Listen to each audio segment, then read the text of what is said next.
Good morning, Morai Barabotai, Bruchim Abayim. We are continuing on Masechet Makkot, and we are on Daf Chet, Amud Aleph, by the Mishnah. We really finished the Mishnah yesterday. We're going to quickly do a review. Today's Limud is being sponsored for Refuah Shlema of Sarabat Mina, Refuah Shlema of Binyamin Eliezer Kohen ben Malka, specifically sponsored for the Refuah Shlema of Rachel Simcha Bat Nahid, that should have complete recovery. Refuah Shlema, Amen. Someone has also learned the Zchut of Zivug for Gilad ben Mordechai Ariel, and a healthy delivery for Talia Bat Rivka, sponsored as well for Dad Parnasa and Hatzlacha of Avraham Raphael.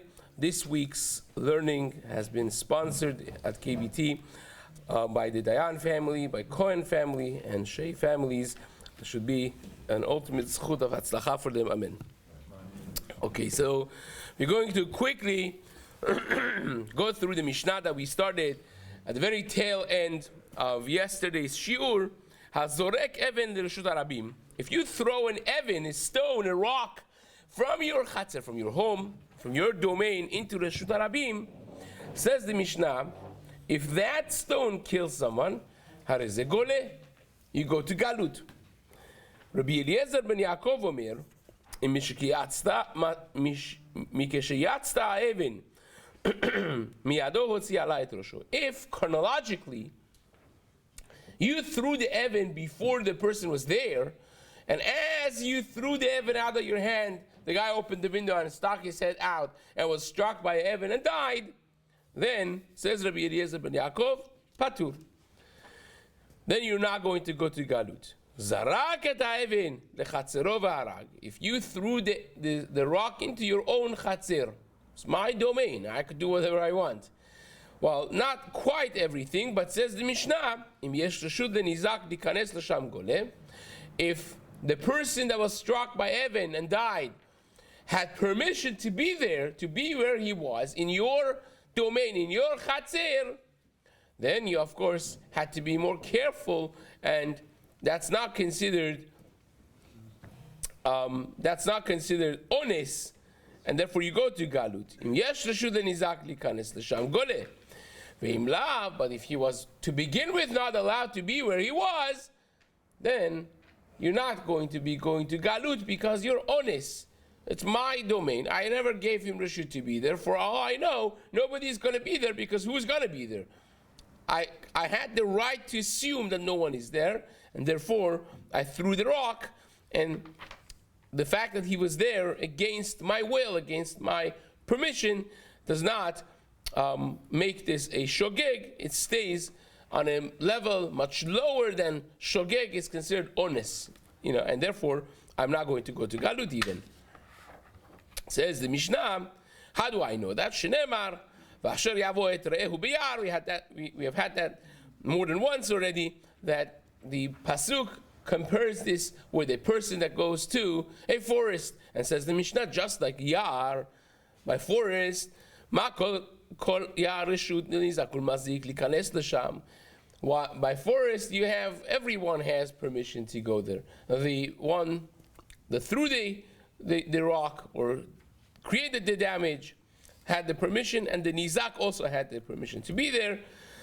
Yatsa chaser balabayit she'en reshut lenizak likanes l'sham. That's coming to exclude the courtyard, the domain of the balabayit, of the one that threw the even, that if the nizak, if the person that died, that was struck by the rock, was not allowed to be there, then he's not going to be going to Galut.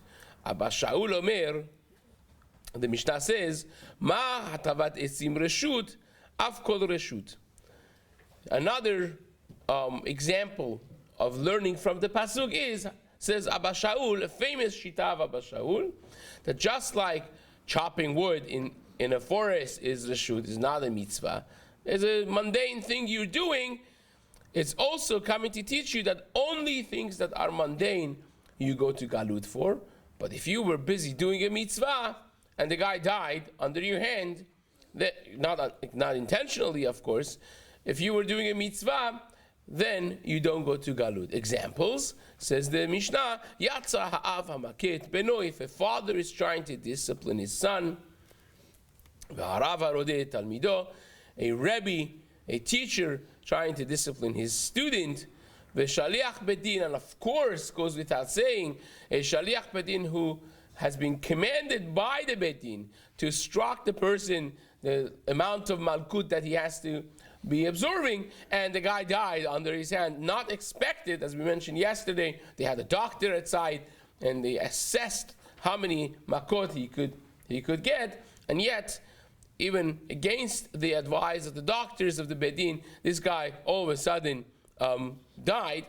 That, says the Abba Shaul, will be patur because you were doing a mitzvah, and through the mitzvah, this person died, you're patur. Now we're going to, of course, discuss all of this. Says the Gemara, L'reshut harabim mezidu. How in the world are you going to be, even a question, that you throw a rock into the Reshut harabim and you're going to be off the hook? How is that possible? Reshut harabim is full of people. What else do you expect to happen? Of course, if you throw a rock, it's going to kill someone. Like, hello? Of course, that's mezid. So says the Gemara, Amar Rav Shmuel bar Yitzchak, be'soteret kotlo. You're talking about the case that you actually had the permission to do it because I was destroying the wall of my chatzar. I'm standing inside my domain, destroying the wall. I have all the right to do it. Now, this is a wall differentiating between my chatzar and the Reshut harabim. So I just destroyed it and it fell, and then someone was sleeping beneath it on the other side, and he died. That's what we're talking about. So it says the Gemara, wait a second. Why is that any different? You have to check. You don't just destroy something because it's your wall. Now you could just drop it into the Reshut harabim. Reshut harabim is not yours. So it says the Gemara, he should be checking behind the wall. The Gemara says, no. Besoteret kotlo balayla. We're talking about the case that you're destroying this wall at night. And what does that do exactly? Because it's night, well, less people are there, but you could have a homeless sleeping right behind your wall. So it says, you have to check it at night as well. Maybe less people are walking, but still people could be there. Mar says no. First wide line. We're talking about the case that conveniently you happen to have a dumpster behind your wall. This is the wall that is standing between a dumpster and your chaser. So you're like, you know what? No workers, no delivery. I'm just going to drop this back and it's going to fall on the dumpster, chazak.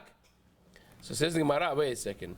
Even if you have an ashpa behind this, you still have two scenarios, because back in the day, ashpa was also used by people. You could imagine what was it used for? Well, you didn't have really public bathrooms, so people used the dumpsters for bathroom as a public bathroom, whoever needed. So it says the Gemara, if a lot of people use that dumpster for their needs, then then it's your fault. You have to check, because maybe somebody's behind it now. And if there's nobody that usually uses it, so then you're anus. You were allowed to expect nobody to be there. So Amar Papa is the peacemaker. He says, no, you could always do that. By a scenario, you can find the case of the Mishnah by a scenario, we're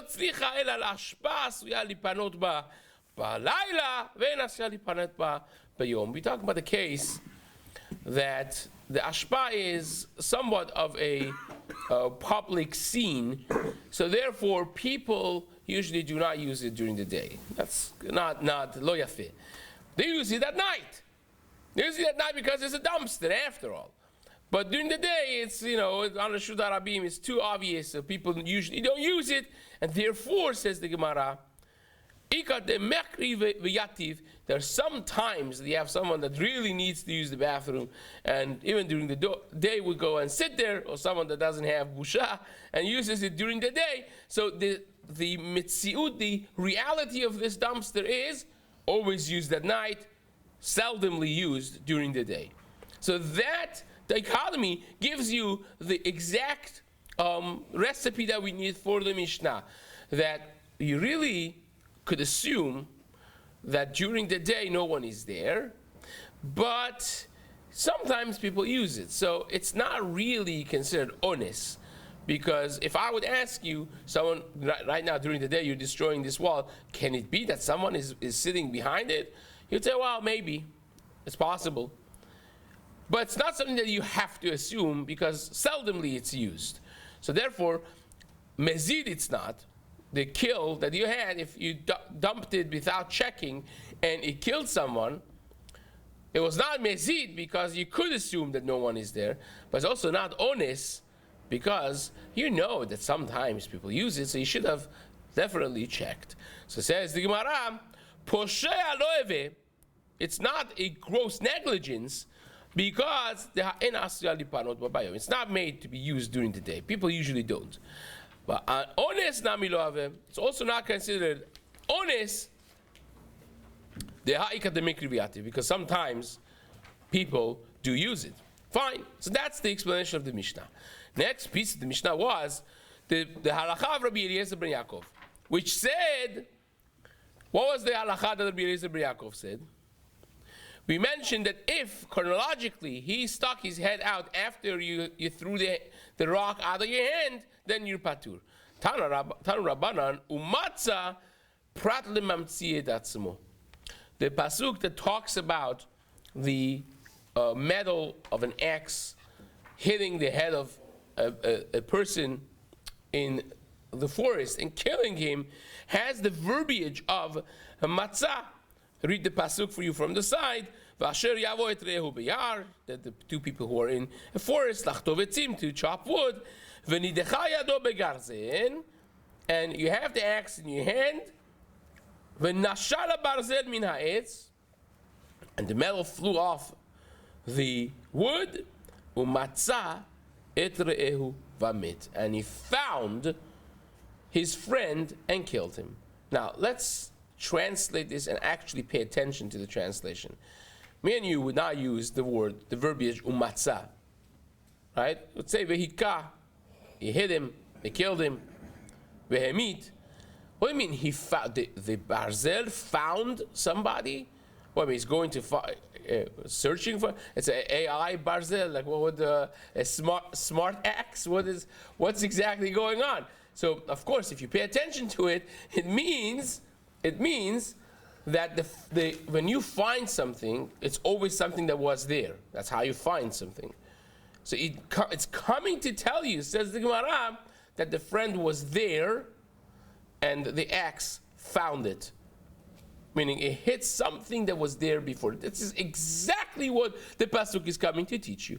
The halacha of Rabbi Eliezer ben Yaakov is actually mentioned in the Chumash if you have the right lenses to translate and ask the right question. What in the world is the verbiage of matzah? And of course, the translation would be, matzah is always when you find something that was there before. And therefore, when you say the axe found the friend, means the friend was there before, coming to teach you exactly the halacha of Rabbi Eliezer ben Yaakov, that a case in which you threw something and then the guy stuck his head out the window is excluded. You don't need to go to Galut for that. So says the Gemara,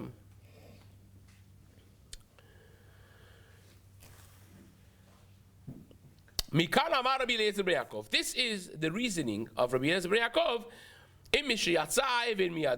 that from the moment that the stone, the rock, left your hand, and then this person stuck his head out, hotzi hala et rosho v'kibla, you're patur. You don't have to go to Galut. So the Gemara is going to ask a technical question in this. Lememra de matzah meikara mashma. I hear what you're saying, but are you suggesting that every time that Chumash says matzah is coming to tell you that something was there before? Or meaning, I found off the top of my head a case that's not correct. Umatzah, we have a pasuk that talks about also same exact verbiage, but it's talking about a redemption of your property, that it was part of your tribal property that you had to sell, and now you want to redeem it, right? So says the pasuk, And I'm reading from the side, "Ve'ish ki lo yeh lo goel, ve'isiga yado u'matza k'tei geulato."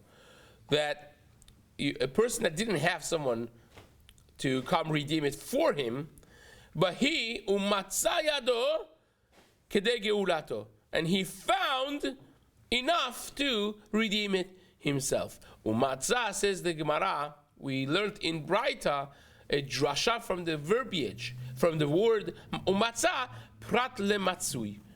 Exactly the opposite of what you're saying. You're telling me matzah is always something that was there. And the pasuk here says, u'matzah yado kedei geulato, that he found enough to redeem himself. And the Braita says exactly the opposite. That matzah is coming to tell you, you found it now. Excluding if you actually had the money or the property beforehand. And what do we learn from it? Shloim kol barachok veikol bekarov. Sometimes you sell a property and then you say, shoot, I didn't want to really sell this. This is like my prized property is close to me. It is a better quality. And I was hoping to have money. I don't have money now, but you know what I have? I do have property. I have other properties. So I'm going to sell the property that's 20 miles away and get the money from that and redeem the sadeh that I just sold next to my house. Can you do that? Why couldn't you do that? Says the Braita from this pasuk, u'matzah kedei geulato. It has to be something that you didn't have at the time of sale of your property, this other property you had. So you can't sell that and redeem this. It has to be new money. So it's exactly opposite of what you said. You're telling me matzah means you had it before, the guy's head was there before this axe came. Over here the money cannot be there before. Matzah means exactly the opposite. It can't have been there from before. It has to be something new. So it says, in the Braita, let's read it through. Shloim kol barachok veikol bekarov is coming to teach you that you cannot sell a property that was farther and redeem the one that you sold that was more near, more close to you. Bera'ah veikol be'afa, to sell a low quality land and redeem a better quality land that he had sold, and so on. Amar Rava answers, Hacha mi'inyane dekra, v'hata mi'inyane dekra. It says, look, everything has to be in the context of the pasuk. Over there, when it says matzah, the verbiage is coming to tell you that he found something in order to redeem. Well, if he had money before, it's not finding, right? Umatzah over there is pretty clear, and not only that, says the Gemara, Hata meinyano dekara, umatzah dumya devehisiga. There, the verbiage umatzah is following the context of the pasuk vehisiga yado, that he started being able to afford. So that's affording something now is a new thing, and therefore when it says umatzah, it's following that, and it clearly means from now on that you now found enough money to redeem. Even, just like hisiga means from now on, matzah also means from now on. That's the pasuk that talks about redemption of your tribal property. Vahacha, over here in the case of the forest and the axe and the kill, also is aligned with the rest of the pasuk. Minyane dekra umatzah tumaya diyar. That when it says matzah, that the metal part of the axe found your friend, it's talking about minyano dekra, just like the beginning of the pasuk talks about yar, talks about a forest. The forest was there before, and it's not something new. So too, the matzah also is talking about the friend that was there before, just like Yar. You went to Yar and you found your friend, so he was there before the axe flew off. So says the Gemara, Ma Yar midideita mikara, afu matzanami midideita mikara. Now the Mishnah said, Hazoreket ha'even, when you throw an even,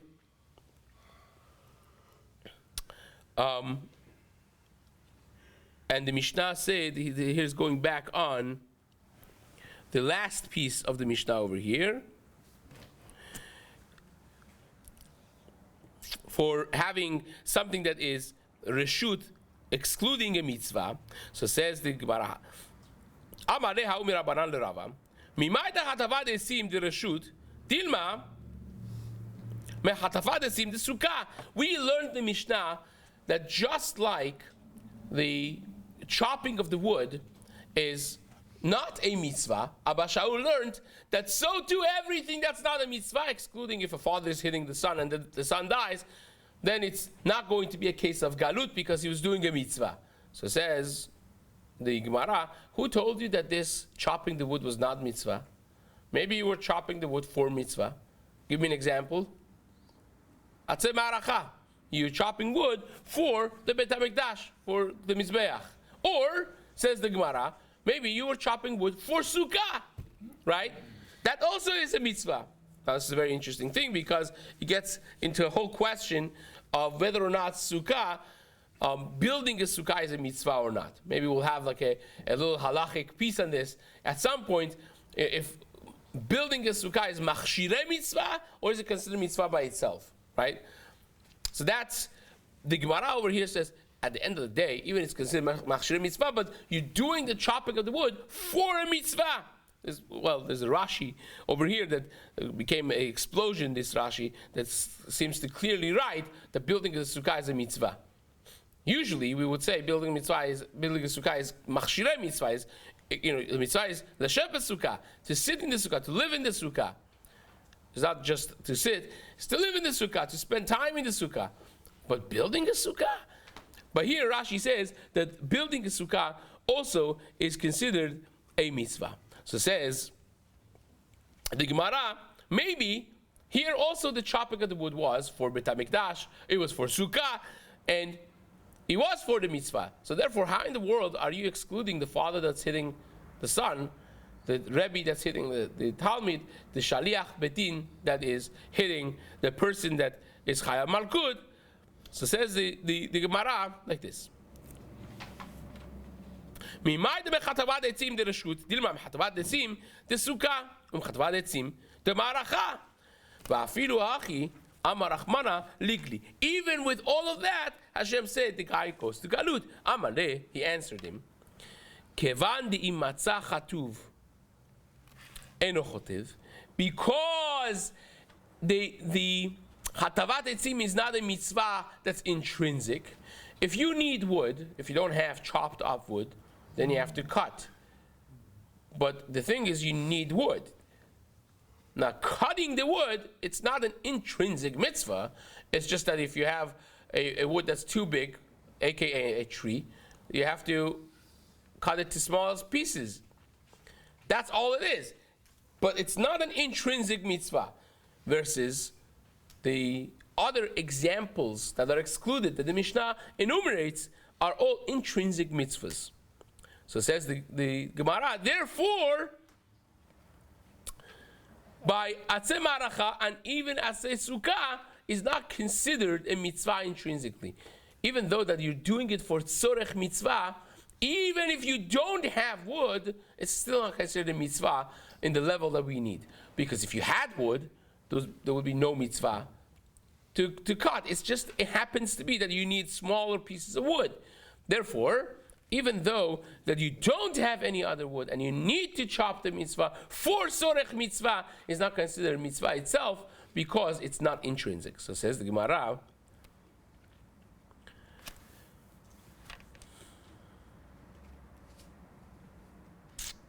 Amare, kevan de matzah chatuv eno chotev, lav mitzvah. If you found the mitzvah, if you had already chatuv lav mitzvah, hashtanami lav mitzvah. Itbe, he asked him a follow-up question. Ravina asks Rava, Yatsa ava maket beno v'arav harodeh talmido. The exceptions that the Mishnah mentions is a Rebbe that's hitting a father. It's always a mitzvah to hit your son. A lot of fathers would like to hear this, but it's not. If the guy is learning well, the kid is behaving, why do you have to hit him? Says the Gemara, Shaliach Betin, all those cases, it's not a mitzvah always to hit him. It's only when they're not behaving. So says the Gemara,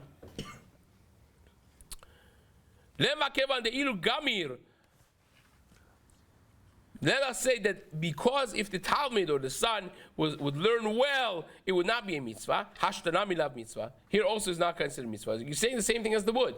The wood, if I need it for the baracha, for the Beit HaMikdash, it is a mitzvah. But you're telling me, because if I didn't need the wood, it wouldn't be a mitzvah, now also it's not a mitzvah. So what kind of logic is that? I could say the same thing for hitting the son. If he was learning, you would not hit him. So let us say that because if he was not misbehaving, if he was learning well, it would not be a mitzvah. Now also it shouldn't be a mitzvah. The Gemara says the ultimate chinuch answer. This is awesome. Says the Gemara, no. Hatam afal gav de gamir mitzvah. Over there, even if the kid is behaving well, still there is an element of mitzvah. Do not misunderstand this. The pasuk says, Yaser bincha. The pasuk actually speaks about Shlomo HaMelech, speaking about a proper behavior of a mechanech, of a father. It says, Yaser bincha ve'anichecha ve'iter ma'adanim nefshecha. You always are on guard to do a proper discipline. This is something that I heard once from the Brisker Rosh Hashiva, Rabbi Meshua Shlita. He said on the Haftarah that we learn about David HaMelech's son. David HaMelech had a wife that mothered two children. One was the famous Avshalom that led a revolt against his father and almost successfully killed David HaMelech. He got half of the country, or more than half of the country against his father.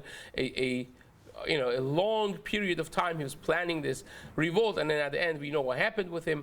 He was killed by the head of the army, by Yoav ben Surya. But it was not the end of the story.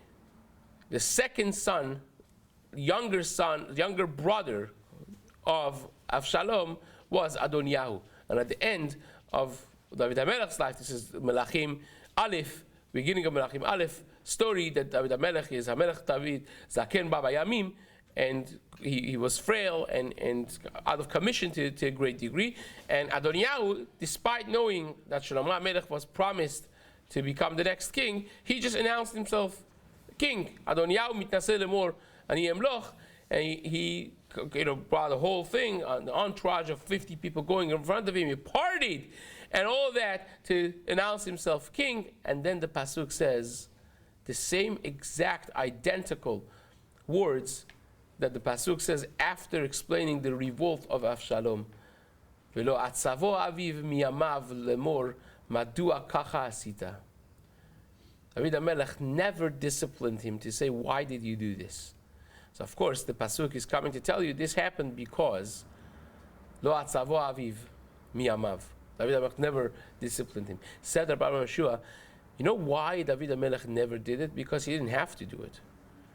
The kid Adoniyahu ben Hagid was the picture frame perfect kid.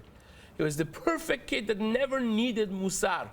He went to school, he aced all of his Gemara tests. He was awesome. He was the kid that everyone wanted to have. And yet the pasuk is coming to tell you, if you don't have proper discipline, even for that kid, at some point it's going to go through his head. And what happened with Adoniyahu could in some level happen to anybody.